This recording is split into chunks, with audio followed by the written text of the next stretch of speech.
Debbie Cooper has been delivering the Supper Hour news to Newfoundland and Labrador since 1989 as a co-host of CBC's Here and Now. We had the opportunity to take Debbie out of her comfort zone and drop her right in the hot seat. Okay, Lauren. So I guess you're not used to being the one interviewed? No, not at all. I much prefer to ask the questions, honestly. I'm a really good listener, and that's what I've made my career out of, asking questions. So yeah, this is a little different. But like many of us young women, Cooper's future was uncertain at first. So how did she find her way to the CBC? Well, I started my career out of university with the federal government in career counseling, and I moved to Toronto for a year, and I continued to do that there. But when I moved back home, I went to work with the university, which is now no longer in existence. It was MUN Extension Services, and I was a project manager for several adult education courses. And there was a certificate program in business and in criminology and in broadcasting. So one of the things I had to do was hire people to teach in that program, and I went to the media community in St. John's, and these people came into the program. And the more I was around journalists, the more I liked it. Inside the control room, but I like to use this handheld. People, and I'd always loved writing. When I was at the university, it was one of the things that my professors would comment about on my papers. So I had that interest. So I took the program myself, and eventually I ended up applying for a job, and I started with CBC. So this intro, I'll have to float that, and then this will be the top story, right? I spent that summer doing sports, and then I went into current affairs, and by the next year I ended up at television, which is my true love. When did you really have that moment, like that aha moment, that, I love this? I don't know that I really had an aha moment. I wish I could say that I did. It was just something that I was drawn to.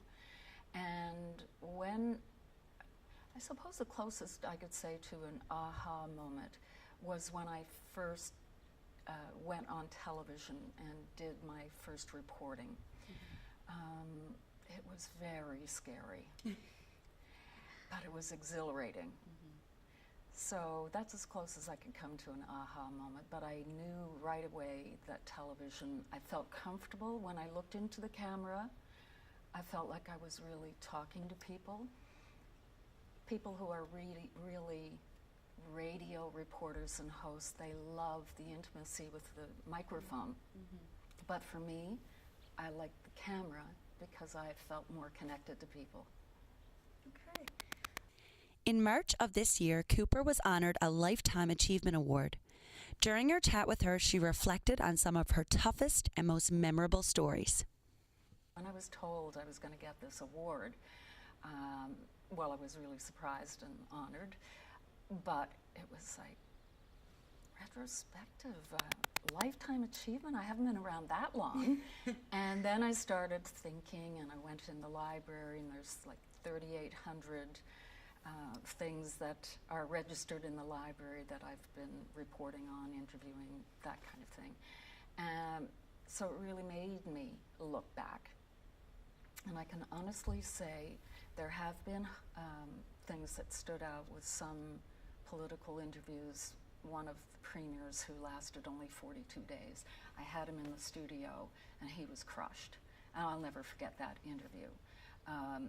But honestly, it is the people's stories. Like this mom I just interviewed a couple of weeks ago. A father and mother of a woman who died from anorexia. And I had gone to their house. The dad was going to speak, but not the mom. But I chatted with them in the kitchen, and she agreed to do the interview. And it was devastating to watch the pain that they were in, but the strength that they had. And I felt very proud about that because sometime later, Vince Withers and his wife Dolores told me that that interview prompted such an outpouring from people who were suffering from eating disorders or had children suffering, that propelled them to set up the Eating Disorders Foundation. And they said it was that interview, so I felt very proud. Debbie Cooper is without a doubt one of the most prominent female journalists in our province. So, of course, we had to take the opportunity to ask for some advice from the expert herself. Of everything, you have to be true to yourself. You have to be comfortable with who you are.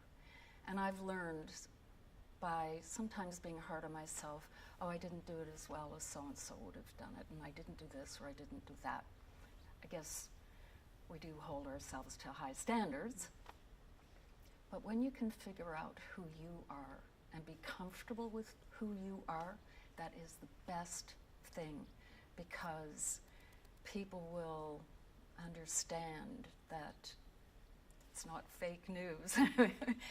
It's a genuine interest and the way you carry yourself that is important, and all the rest of it will fall into place. If you love journalism, if you are curious and like people and you build up your self-confidence, that's the best thing that I could advise you to do.